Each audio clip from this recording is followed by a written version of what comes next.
Aujourd'hui, beaucoup de gens disent que nous ne vivons pas au temps de la fin. Ils disent, le monde est toujours le même, rien n'a vraiment changé. Mais en fait, ils se voilent la face. Jamais il n'y a eu dans le monde autant de personnes pratiquant ouvertement l'immoralité sexuelle. Et en plus de cela, il faut entrer ces pratiques chez eux par le moyen d'Internet, de la télévision ou d'autres façons encore. Jamais auparavant, les humains n'ont eu le pouvoir de décimer des populations entières en lâchant juste une bombe ou par le moyen de guerres chimiques. Le manque d'amour et d'affection naturelle n'a jamais été aussi courant qu'aujourd'hui, à tel point que des enfants perdent la vie.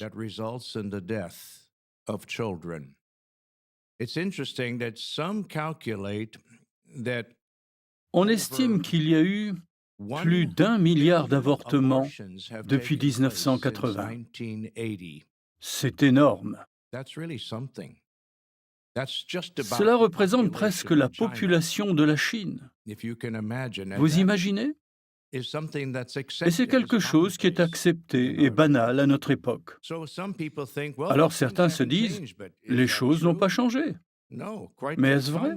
Non, bien au contraire. Par ailleurs, nous sommes parfaitement conscients que les humains sont en train de transformer notre planète en dépotoir. Ils polluent l'air, les mers et la terre. Et pourtant, certains maintiennent que rien n'a changé. Alors pourquoi ont-ils cet état d'esprit? On trouve une partie de la réponse dans les paroles de Paul en 2 Corinthiens 4, versets 3 et 4. Il dit que Satan aveugle l'intelligence des incrédules. Et les incrédules ne sont pas juste des athées. Il y a aussi des incrédules dans les religions de la chrétienté. Ils ne croient pas vraiment ce que la Bible dit sur les prophéties ou sur la moralité. Et ils ne croient pas que Dieu va nettoyer la planète pour en faire un merveilleux monde nouveau où régneront la paix et le bonheur. C'est pour aider les gens à comprendre ces choses que nous prêchons. Nous leur parlons de Matthieu 24, Marc 13, Luc 21 et 2 Timothée 3, qui montrent que nous vivons au temps de la fin. Mais si nous nous décourageons parce que les gens ne réagissent pas favorablement aux preuves qui sont évidentes pour nous, n'oublions pas cette idée.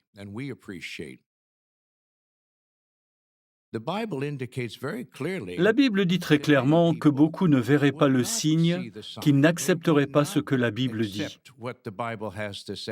Et le plus remarquable dans tout ça, c'est que ces humains qui refusent de voir le signe des derniers jours ont un état d'esprit et des actions qui caractérisent ce signe.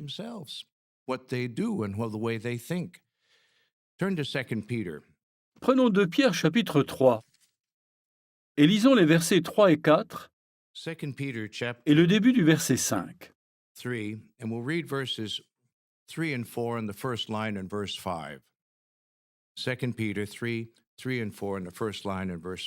Pierre écrit, car vous savez d'abord ceci, que dans les derniers jours, Pierre parle ici de ce qui arriverait à notre époque, il viendra des moqueurs avec leurs moqueries, allant selon leurs propres désirs et disant, où est sa présence promise?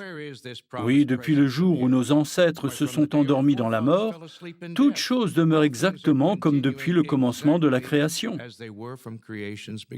Et Pierre explique pourquoi. Car selon leurs désirs, il leur échappe ceci. En fait, ils ont ignoré délibérément le déluge à l'époque de Noé.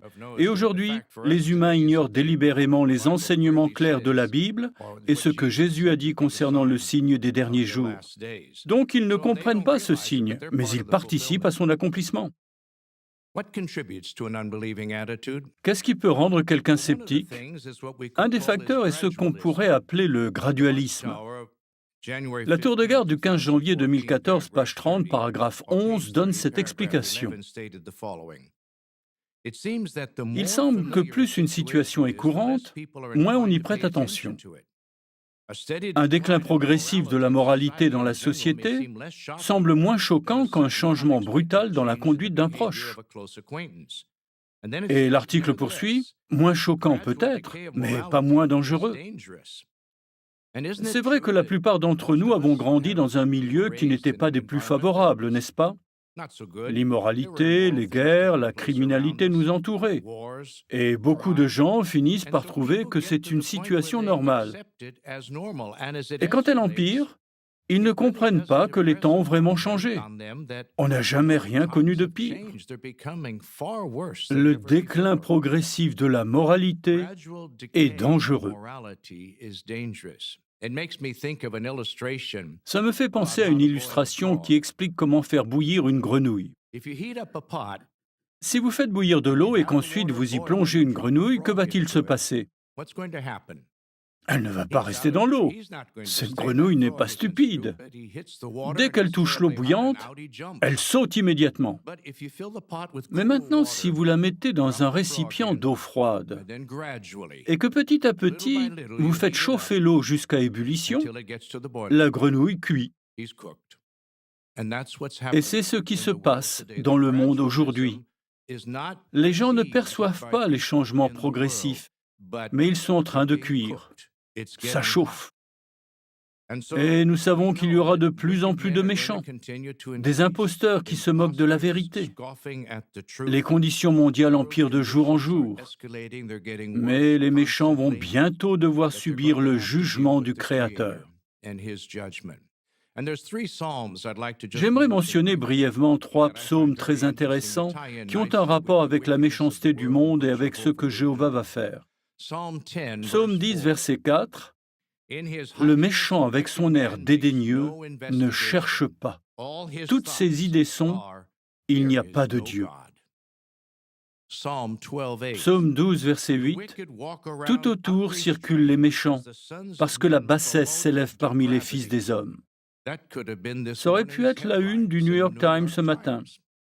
Et le dernier, Psaume 92, verset 7. Quand les méchants germent comme la végétation et que fleurissent tous ceux qui pratiquent ce qui est malfaisant, c'est pour être anéantis pour toujours. Et à cela nous disons « Amen, ainsi soit-il ».